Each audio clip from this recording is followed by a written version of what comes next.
welcome to the Deep Dive.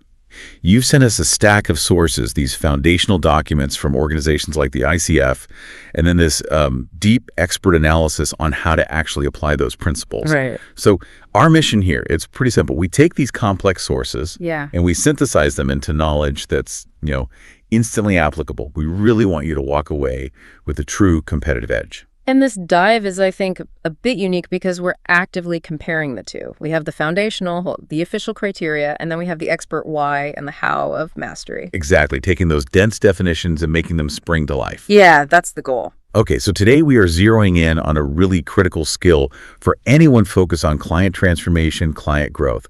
It's core competency 8, facilitates client growth. At its core, this competency is really the payoff moment in any engagement. It's when we take that deep insight and we translate it directly into real-world change. And we've got this 8-point checklist from the foundational documents that sort of define success here. And that checklist, it's the mechanism, but the high-level purpose is what really drives it. We are there to facilitate the deepening of learning so that clients forward action. Forward action. Yeah. And what's so fascinating is that this single new competency, it's all about the second half of the coaching purpose. It goes beyond just awareness, knowing why you do something, and moves into making practical, actionable choices. So it's not just the aha moment. Not at all. It's what you do after the aha. And by condensing what used to be 3 separate competencies, it dramatically cuts out what the experts we looked at call the lingering fuzziness in the old model. Okay, I want to dig into that fuzziness. You said it consolidated 3 older competencies. For those of us who remember the old model, what were they and what was so fuzzy about them? The fuzziness was because the old model kind of made it sound like designing an action, planning it out, and then being accountable for it were these separate steps, like a sequence. 1, 2, 3. Right. But in reality, they're all woven together. This new model forces us to see it as one single holistic movement toward action. Historically, we had first, competency 9, which was designing actions. Okay. That was all about ideation, brainstorming, opening up possibilities. Then came competency 10, planning and goal setting. That was the prioritizing step. So you go from broad ideas to picking one. Exactly. No. Scope, then prioritization. And finally, number 11 was managing progress and accountability, which was all about success outside the session. By merging them, competency 8 basically says, don't separate these. The journey from insight to action needs to feel continuous. That transition moment you mentioned, the shift from that deep, maybe emotional realization to the concrete plan that has to be just a critical point in a session. How do you spot that moment? It's signaled by what we call an energy shift or an enlivenment in the client. It's physical and it's verbal. How so? They might visibly relax or lean forward, or they'll say something that just opens things up like, wow, that gives me a whole bunch of new options I hadn't even considered. I see. Or I see how that belief I was carrying it doesn't apply here. When that signal hits, they are ready for action. And the coach moves right into ideation, encouraging them to look broadly, across their whole life, personal, professional, community, not just the topic they brought in. Which brings us right back to that foundational definition, right? Partnering with the client to transform learning into action. That's it. So here's where we get into the nuts and bolts. We have this 8-point checklist that defines successful execution. I want to go through the foundational what's in a few groups and then get your take on the how, the applied mastery that makes it really work. Let's do it. It's the best way to make these documents truly actionable. Okay, let's start with the first 3 points. They focus on integration and design. The what for point 1 and 2 is this. The coach works with the client to integrate new awareness and partners with them to design goals, actions, and accountability. And the how of doing that well, it really depends on something that comes much earlier. The session agreement. That's from competency 3. So you have to connect back to the beginning of the conversation. You have to. That initial agreement is your compass. When the insight emerges, the coach's job is to immediately use that compass to connect the dots between the new awareness and the progress the client said they wanted to make. You anchor the new to the desired. That makes sense. Yeah. But what happens if the insight is so big, it invalidates the original agreement? How do you handle that pivot without just losing all structure? That is where mastery comes in. If the insight is that profound that it changes the destination, the masterful coach they pause. They take a minute to redesign the agreement with the client right then and there. So you'd say something like, You might say, given what you just discovered about your belief in scarcity, does the original goal of launching this product still feel right? Or has something shifted for you? You confirm the new compass heading, and you make sure the client, not the coach, owns that new direction. excellent. That ensures the client's voice is always the most important one. And that connects perfectly to point 3, where the way is acknowledging and supporting client autonomy. Autonomy is everything. The expert view here is that the client must be the one to choose the idea that is the highest priority, the one that will have the greatest positive influence on their life. It's not the coach's job to pick the most logical idea. No, it's to help them choose their best idea. That's what creates deep ownership. They have to pick the one that feels magnetic to them. The second the coach implies a right answer, all that ownership just transfers straight to the coach, and the action probably won't happen. Okay, let's move on to points 4 and 5, which are about forward movement and resources. The what for point 4 is supporting the client and identifying potential results. And point 5 is inviting the client to consider how to move forward, including resources, support, and barriers. So this is where the coach provides the bridge from the insight. A client might have this huge realization like, I just need to ask for help, but they often have no idea how they got there or what to do next. They're sort of lost in the insight itself. Exactly. And the coach, who has been listening deeply the whole time, helps them stay connected to their own logic. This is where that metaphor of the string of pearls comes in. But tell us more about that. How does that work in a conversation? Okay, so imagine the client has said, 5 really important things during the session. A value they hold, a fear, a strength they have, a person who supports them, and an obstacle. Those are the pearls. Okay. The coach then weaves those elements back together using the client's exact words. So instead of a generic question, the coach might say, you mentioned your sister is always supportive, that's a pearl, and you also said your biggest barrier is a fear of rejection, another pearl. Given those two things, how would approaching your boss feel different now? I see. So you're not adding anything new. You're just illuminating the path they already built with their own words. You're just holding up a mirror to their own wisdom. It makes the action plan so much more integrated. And that flows right into the final 3 points of the checklist. Points 6, 7, and 8, all about closing the session. Right. Those are partnering with the client to summarize learning, celebrating their progress and successes, and partnering to close the session.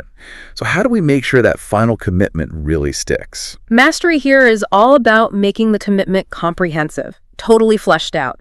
The coach makes sure the client defines all the details. The what, the how, by when, with whom. The whole plan. The whole plan, and who their support team is.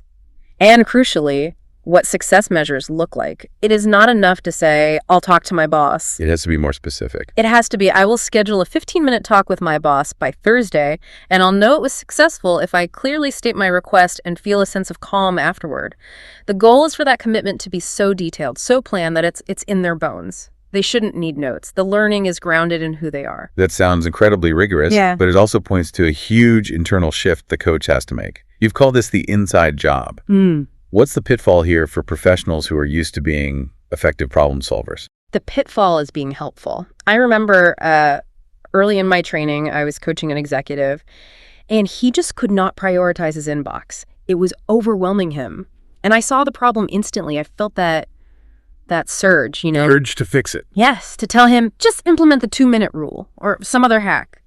That urge to fix, that is the inside job we have to constantly manage. That's a great example. So why is it so critical to be useful instead of just helpful? What's the real distinction? When you are helpful, you are deciding what the right solution is. You're taking responsibility for their problem. But to be useful in coaching, that means focusing only on drawing out what the client already knows or what they believe will work. The coach can't define what's useful. No, that judgment has to come from the client. So when you feel that urge to just tell them what to do, you have to translate that idea into an open-ended question instead. Which puts the responsibility right back where it belongs, on the client. Precisely. They are the ones who have, 6 days and 23 and a half hours to live their lives after we're done. We're not there to walk with them. We are just there to catalyze them. Catalyze. Yeah, to initiate a change without being consumed by it yourself. We make sure that responsibility stays squarely with them, forcing them to source their own choices, their own growth. That idea of being a catalyst, of managing that inside job, it leads perfectly into how mastery evolves across the credential levels. ACC, PCC, and MCC. How does the coach's focus shift as they climb those ranks? It's a great roadmap for development, actually. At the ACC level, the Associate Certified Coach, the focus is mainly on unlearning those fixer habits, just getting comfortable with genuine curiosity. Okay. So when they facilitate growth, the ACC coach is really focused on the territory. They're exploring the client's landscape, personal, professional, family. The key question is, what do you want to discover about this situation in the next hour? So understanding the scope, what about at the PCC level? The professional certified coach, they broaden the conversation quite a bit. They focus not just on the territory, but on the impact of the outcome outside of the session. Okay, so the ripple effect. Exactly. They'll ask, if you do this, what's the impact for you, for your team, for your family? And importantly, the PCC also defines the internal success measure for the session itself. Give me an example of an internal success measure. Sure. Let's say a client comes in feeling totally stuck and overwhelmed, like they can't breathe. An internal success measure would be getting the client to define the opposite of that feeling. They might say, I'll know this session was successful if I leave feeling at peace, or if I feel like I got my breath back. Ah, so it's an internal sign that they achieved what they needed to, no matter what action they decide to take. That's it. It's the internal feeling of success. So we're moving from discovery of the moment at ACC to the impact and the internal feeling at PCC. That's a huge step up. Yeah. Now, tell us about the MCC, the Master Certified Coach. At the MCC level, all of that still applies, but the coach is listening for something far more subtle. They are listening for the client's worldview. Their worldview. Their fundamental values, their beliefs, their assumptions, their inner motivation. The MCC coach is less concerned with the specific situation because they know the client owns that part. They're trying to facilitate awareness about the client's intrinsic drivers, sort of the underlying code. I see. Because if the client gains awareness about a core belief, they realize, oh, wait, this belief about needing to be perfect, it's not just sabotaging my product launch, it's affecting how I parent, how I relate to my spouse, how I manage my health. The awareness of the driver solves all kinds of problems. Could you give us a quick contrast? Same topic, say, feeling overwhelmed by a job transition. What's the difference between a PCC question and an MCC question? Okay. A PCC coach might ask, if you successfully navigate this transition, what immediate impact will that have on your family, and how will you internally know the transition was smooth? That's focused on impact and internal measurement. An MCC coach, on the other hand, might observe something like, I notice every time we talk about the future, you use the words have to. What do you assume about work that makes every choice feel like an obligation instead of a desire? Wow. That question goes right to the core belief. And a dialogue like that, it allows completely not known things to emerge for the client. So what does this all mean for you, the listener? We've really moved from a foundational definition, that 8-point checklist, to the applied art of facilitating growth. We've seen how a masterful coach provides the compass, the bridge, and ultimately the catalyst for the client's own action. And the true reward of mastering this, really, no matter what your field is exactly what the expert sources described. It's hearing your client confidently accept full responsibility for a specific detailed choice that they know will lead them to a better outcome. It's the sound of genuine empowerment, sourcing power from within, not from some external fix. That really is the ultimate goal. So if mastery means moving from focusing on the territory at the ACC level to the impact at PCC, and finally to the inner worldview at the MCC level, here is a final provocative thought for you to carry forward. What is one deeply held belief or value you possess, maybe one you didn't even know you had, that influences every single choice you make, regardless of the situation? Consider that broadening perspective and what happens when you bring real awareness to it. We hope this deep dive was useful.